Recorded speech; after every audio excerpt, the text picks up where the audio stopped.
discussion. Welcome, Brooke Finlay, from all the way from Vancouver, by the way. She is based out of British Columbia. I'm Hamas Siddiqui. I'm the co-founder and executive director of Canada Startup Association. I'm based in Greater Toronto area.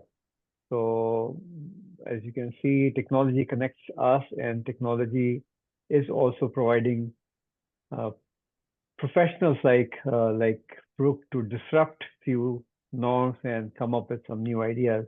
Um, Very quickly, Brooke is a regulated immigration consultant for many years. She is in that profession, and she has helped many of her clients to start a new life, a new journey in Canada.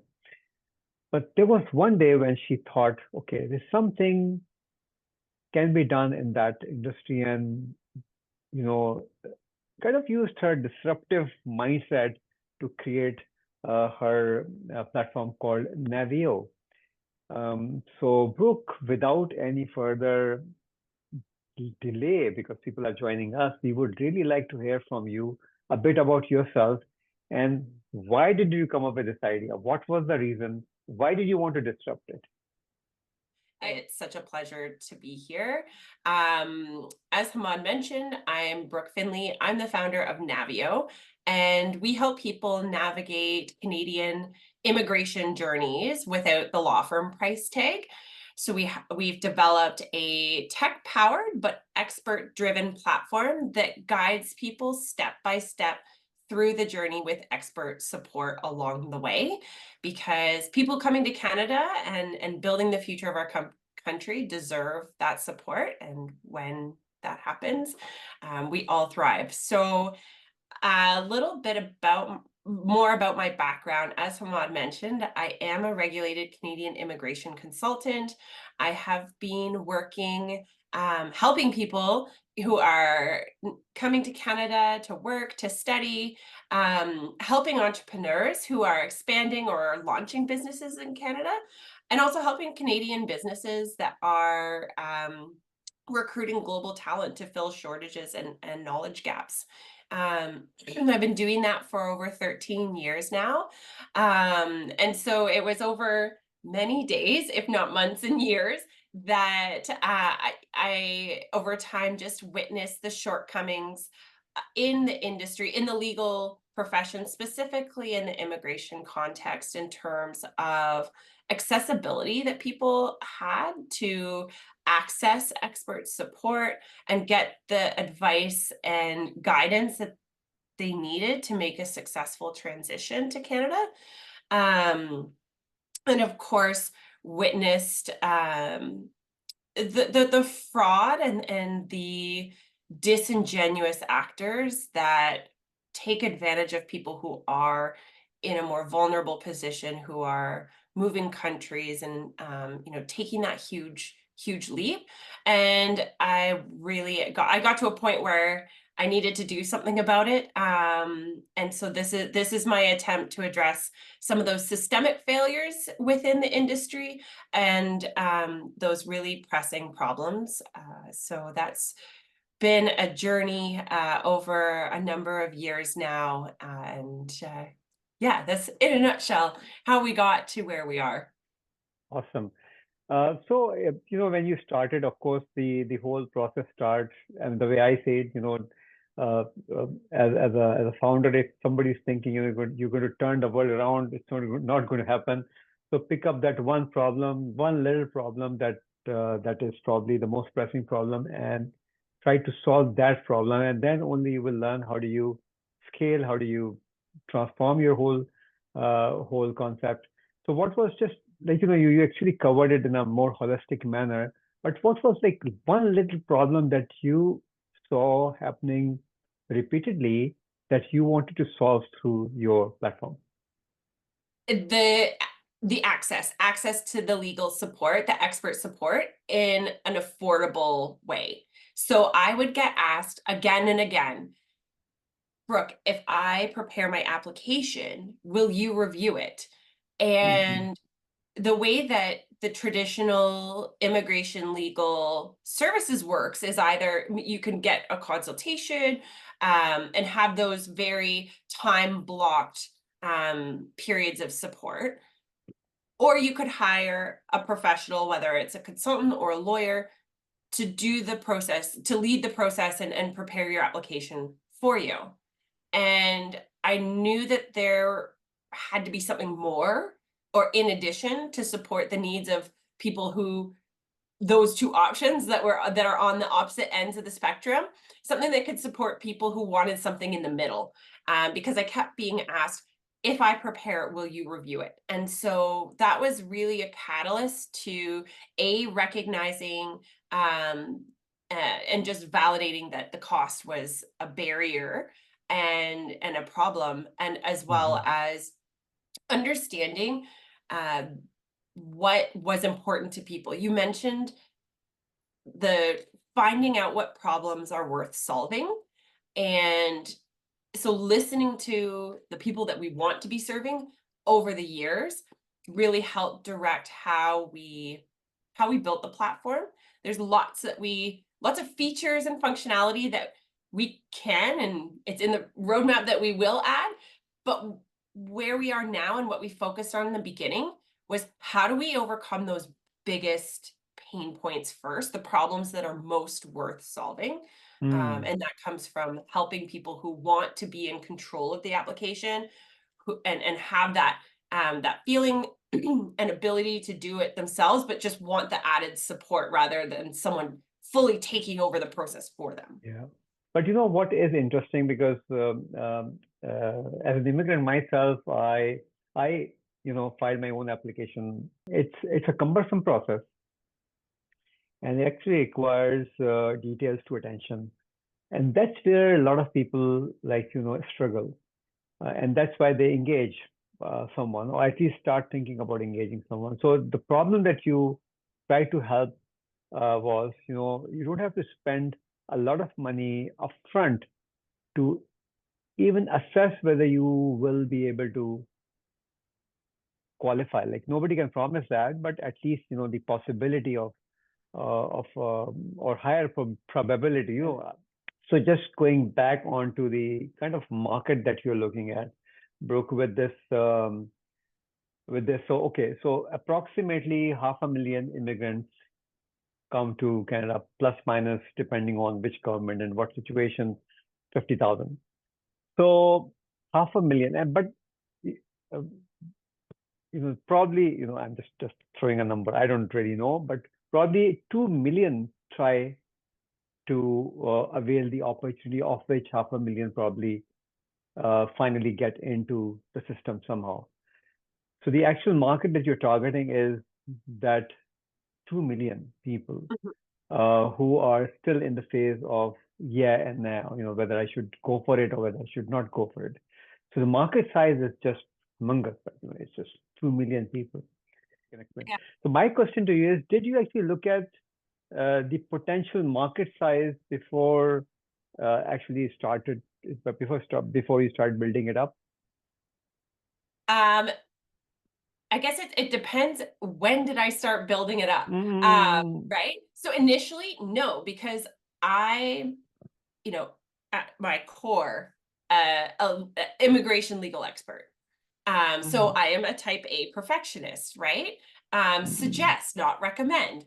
And so making that transition from someone that thinks very like type A, and that transitioning to entrepreneur way of thinking, no, I didn't look it up at first, because I was like, there's a problem.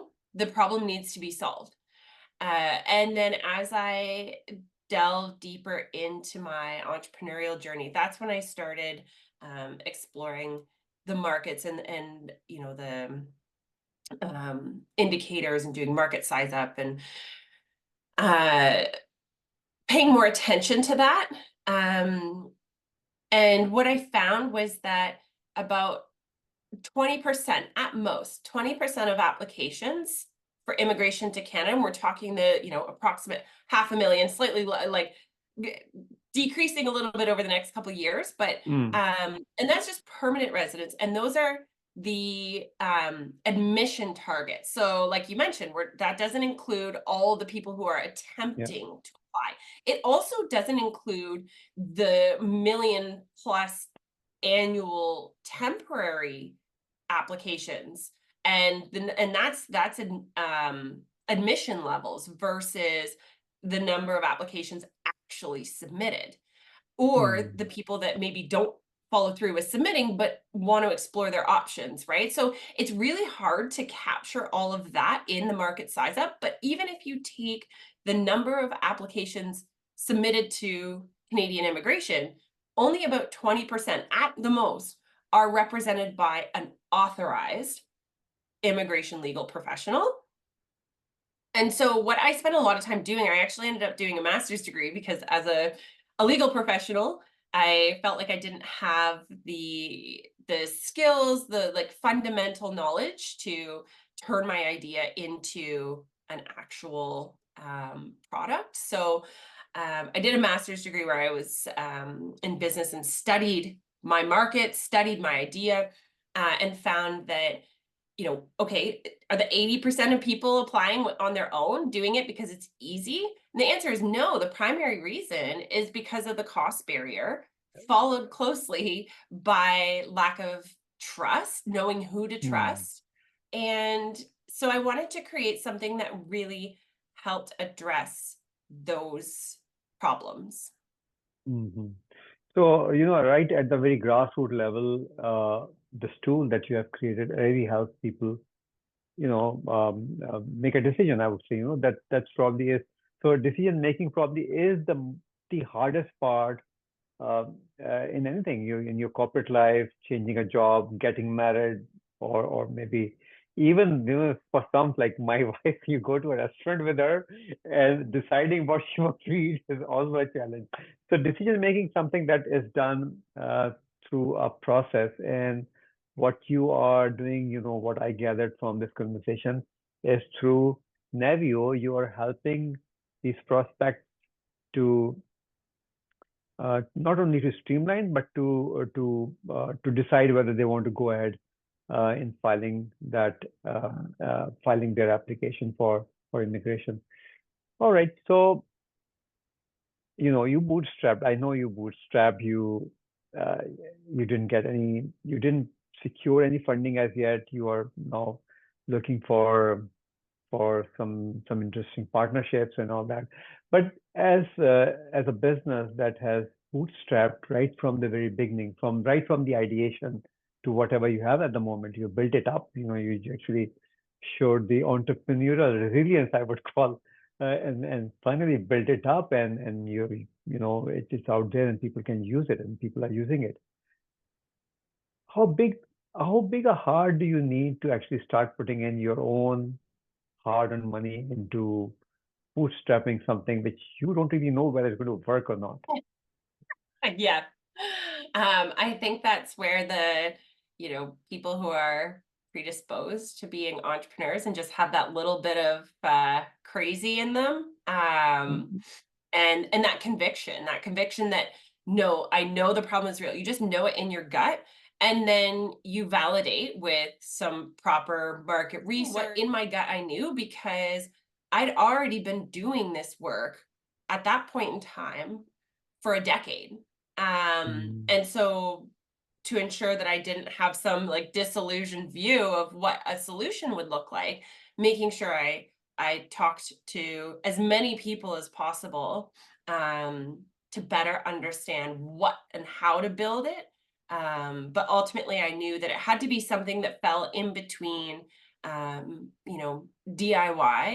and the mm, traditional full service law firms, and consulting firms. So, um, yeah, it's bootstrapping was, I mean, I'm grateful that I had a consulting business, so I had a client base because I was doing it the traditional way, the way that wasn't working, the way that, people didn't really want to access that mm, support.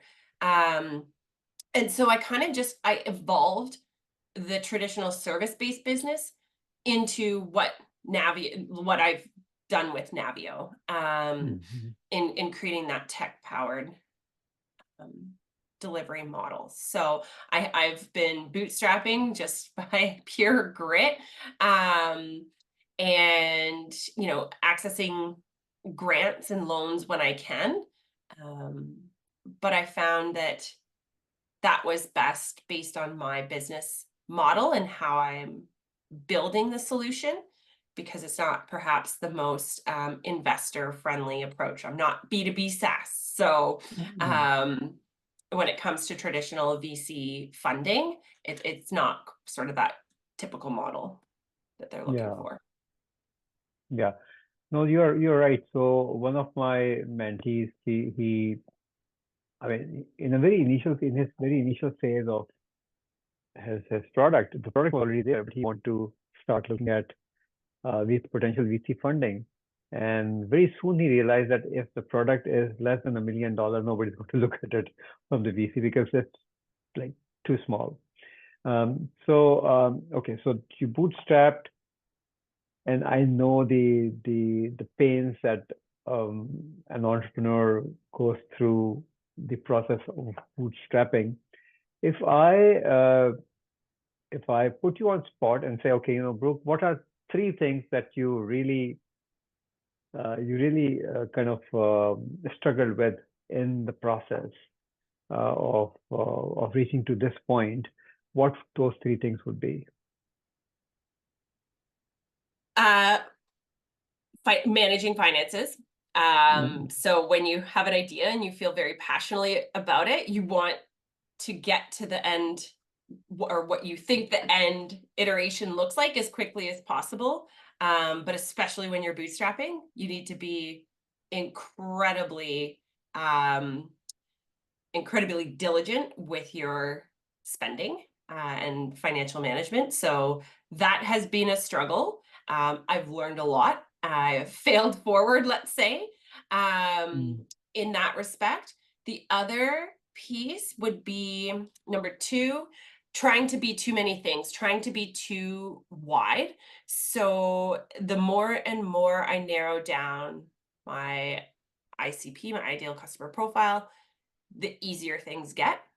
So being very, very focused and narrow in that focus early on, and being clear about who you're serving, who are you building for. So early on, because I was kind of getting distracted when I was out in, startup venture circles with investors, trying to think of, well, okay, I'm building for people who are navigating these processes, but I'm being told that if I want funding, I need to be building some kind of B2B SaaS with a recurring revenue model. So how can I do that? And essentially, I was like, at one point, building 3 businesses at the same time, because I had my more traditional consulting practice, because that's what was funding the technology development. And then I had my B2C product, and I was trying to build a B2B platform. So anyway, be focused, know who you're serving, and be very, very convicted to that. And once I got that clarity and just unapologetically said, this is who I'm building for, things became a lot easier and more streamlined. And the third one, those honestly were the 2 hardest ones. I guess the third one would be getting focused and comfortable with the process. It doesn't happen overnight. Like, success stories and everything that I'm reading now from entrepreneurs who have, quote unquote, made it, right? That success comes on the back of 10 years of just like trying and hoping that it's going to work. No one's paying attention to you. And then finally, after a decade, you get that breakthrough. So just leaning into that process and finding the wins and I guess, less conventional success of all the growth you experience through that journey.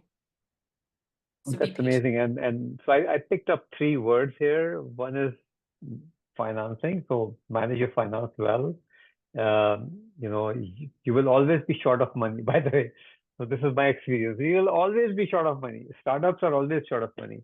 The other one is the focus. So you have to be very focused, and you will find, in my own experience as well, you'll find like trillions of opportunities coming our way. Like, the ideas, I can do this.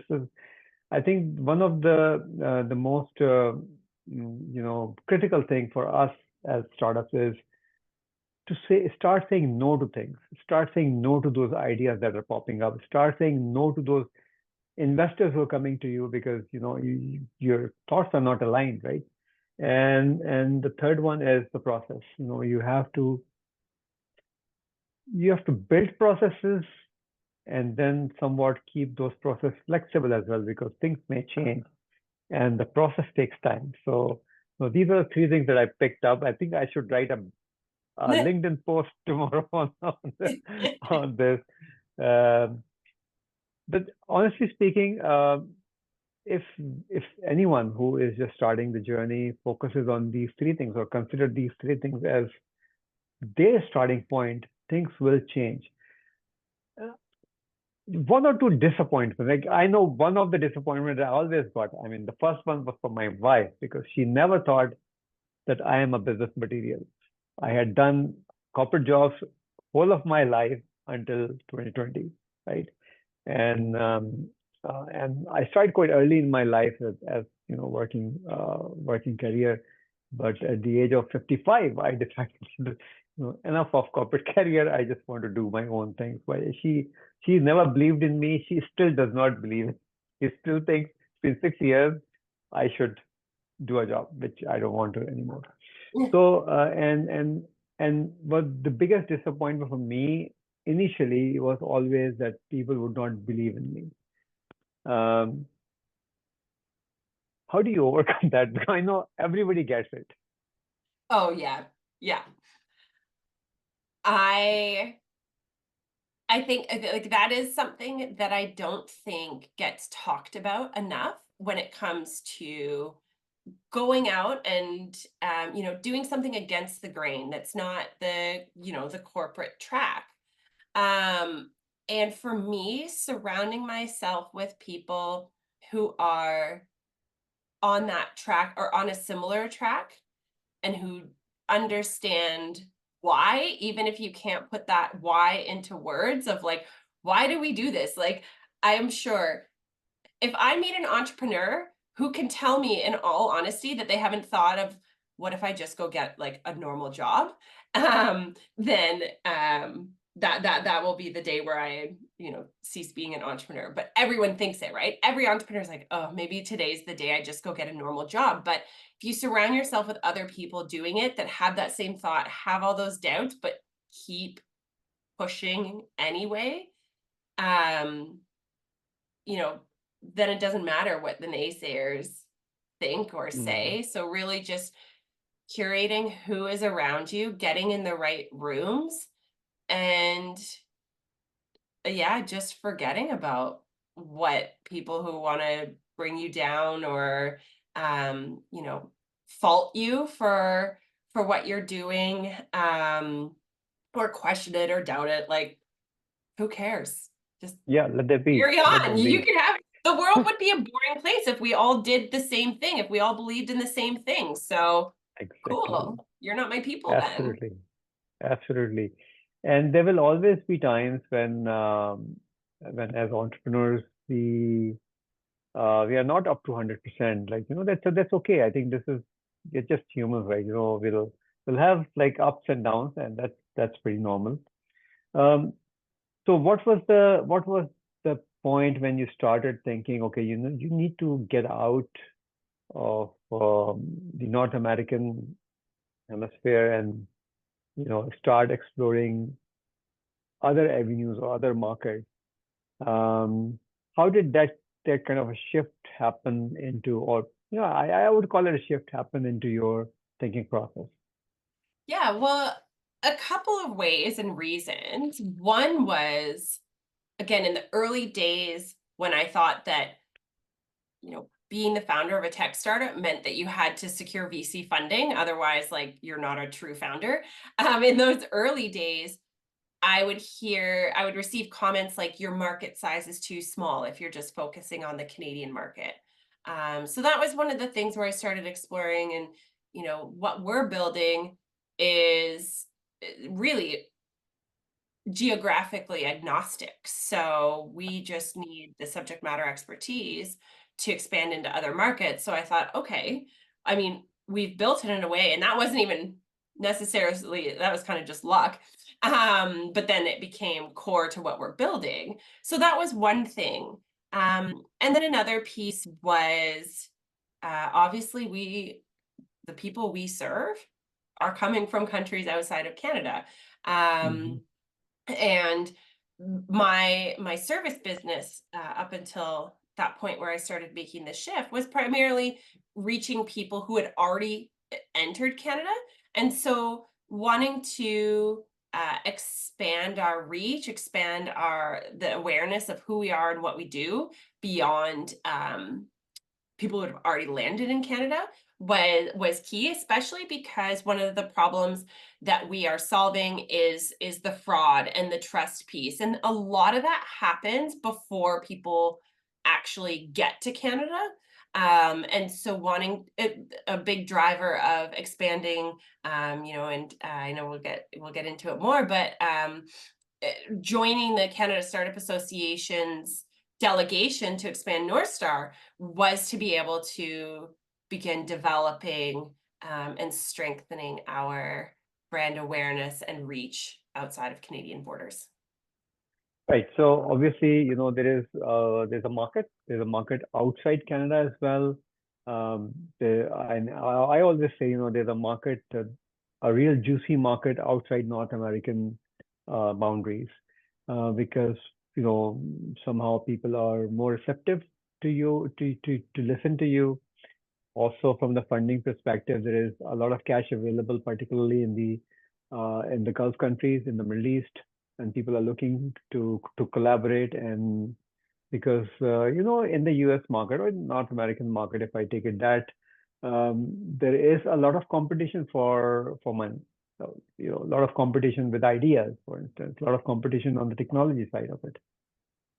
So if you move out, then of course things change, and people would listen to you better. So what are, like, one of the thing, of course, is getting out and taking your voice to a wider platform.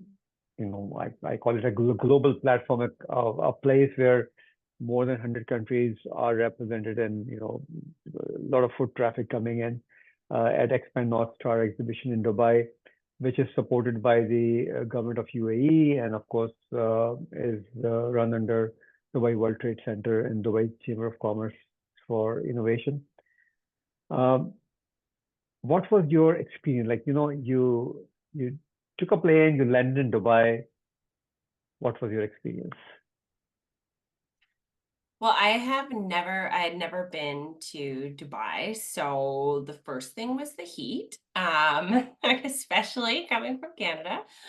But my experience in Dubai with Canada Startup Association, and again at the Expand North Star, was it was really inspiring. It opened my eyes to how other countries are approaching innovation, the speed, the level of risk taking, and just that unapologetic drive to create better solutions. That was what really, really stood out to me. I would say perhaps it's not something that in Canada is really instilled from a young age, and maybe that's changing now. But yeah, just that risk taking and that unapologetic drive was something that really stood out, like the buzz of the city, and willingness to test new ideas and to test new technologies and accept failure as part of that process. Hmm. Hmm. Right. So obviously, you've been to various conferences in this part of the world, recently there was Web Summit. We had Collusion, which no longer happens in Toronto. If I want you to give some comparison between let's take Web Summit as an example because it was just very recent with Expand North Star. What are some of the things that you experience like differently, like on a bigger scale, more organized? I mean, anything that you would like to share about like what Ex- Web Summit could have done and what Expand North Star had already done. Yeah. So just in terms of sheer size, especially this year, Web Summit was the first year that it was in Vancouver, and I know that it was on a smaller scale because it was the first year. And that has its pros and cons, like being able to um, connect with people and actually like make your way through the whole attendee list and find the people Mm-mm. that strategically make sense. Expand North Star, which is also happens at the same time as GITEX, like it is massive. And so just the variety of people there is very like mind-blowing. It is the Mm. biggest event I've ever been to. And I think for me, what made the difference at Expand North Star was being part of the CSA Mm. delegation, because then you're guided, you're with a group, you're guided by someone who has the kind of insider knowledge and is able to set up meetings with organizations that can help Canadian businesses expanding into the UAE, and make those connections and also get the visibility. So getting media coverage, that was super helpful. So I'd say just like comparing the two events, the Expand North Star is just absolutely massive, and a much more global representation. Yes, there were different like stands from at Web Summit, but just a few different countries had their exhibits, whereas Expand North Star, there were so many countries that were on display there and had their showcasing their startups. So that was a big difference. And then in my personal experience, being part of the CSA trade delegation made a Mm. huge difference. Like I got so much value out of going to that conference that I would not have derived had I just gone on my own volition. So Yeah. No, this is amazing, and Canada Startup Association, as you know, is now the official representative for GITEX Expand North Star for the Canadian market. And this year we participate in Berlin and Singapore already, and now in October there's going to be Expand North Star in Dubai. Um, and of course, hand holding is what is required. Like, if when you go to a new market, if you don't get the hand holding, if you don't get the on the ground intelligence, I would call it, then it's yeah, really you're lost because as I said, 104 countries, like just too big in a size. Where do you go?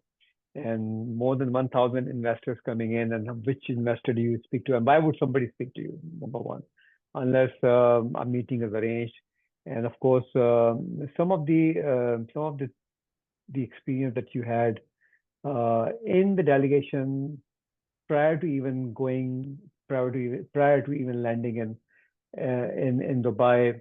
I would actually like you to touch a little bit on after enrolling, what had happened? yeah, What kind of like local handholding did we provide? totally. So I mean, it goes beyond just even like the logistics of airport transfers and hotel, which is super helpful because you're planning, your mind is elsewhere. So that's super helpful. But most importantly, it was the strategic, that one-on-one discussion that I had with you, I had with Tamina about where's your startup at? Tell us your journey. What do you need? What are the biggest blocks, roadblocks right now that you're facing, and then connecting me and the other delegates with the specific stakeholders or strategic partners or media that would help overcome those problems you're facing. So it wasn't a general, okay, we're doing this, this, and this. Each of us had a very unique schedule that was created for us based on the needs of our company. So since I'm not, and I wasn't actively fundraising at the time of Expand North Star last year, I was meeting other people. I wasn't in the investor lounge because that wasn't what I was seeking at the time. Whereas others were. So it was very personalized. And it actually, I took a very similar approach to my attendance at Web Summit this year, which when I compare it to my attendance to Collision the previous year, like I got so much out of it. So it's that approach and that strategic, what do I need and how can I extract the most value from this event? Because otherwise it's like drinking from a fire hose. There's so much going on. There's so many people. And if you don't go in with a plan ahead of time, you won't get the value because you just simply can't be everywhere and talk to everyone. So I think that for me, that was like such a huge support. And I wouldn't have known how to do that or had the confidence to like be so strategic without your support. So Oh, thank you very much. This is what we believe in as well at Canada Startup Association is to help every company that is joining in. The delegation is to first of all find out what exactly you are looking at, and then aligning your needs with whatever is available at different Expand North Star. So again, there was a year ago, and you develop connections, contacts. You met so many people. What is next? So people go to conferences, they come back, and then they forget about conference, and they're then preparing themselves for the next one. I mean, I personally know, I have a feeling very positive that you are not going to reinvent the wheel. You're going to kind of extend those networks, or kind of meet those people again and kind of build it up. But what did you do after coming back from Expand North Star until now? Integrating those connections I made and nurturing them.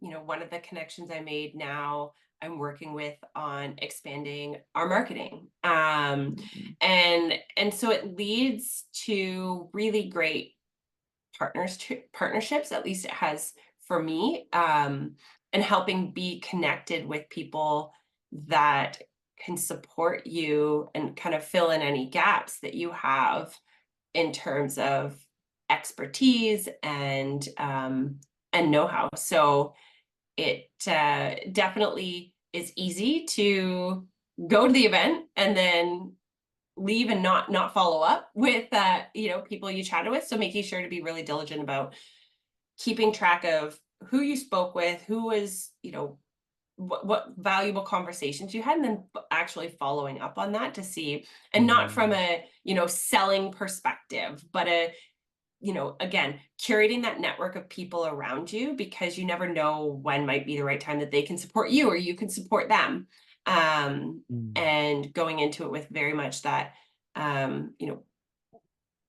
goal of just creating really valuable relationships so that you're growing that network of people that are ultimately going to help you succeed, and vice versa.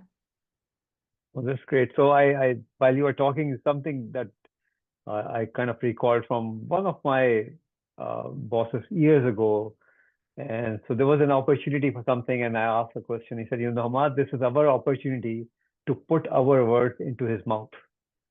So when you build that network, and something people miss in a big way, when people are connected to you, you're kind of collaborating, helping them win. They will help you win. You help people win, and they will help you win. As simple as that.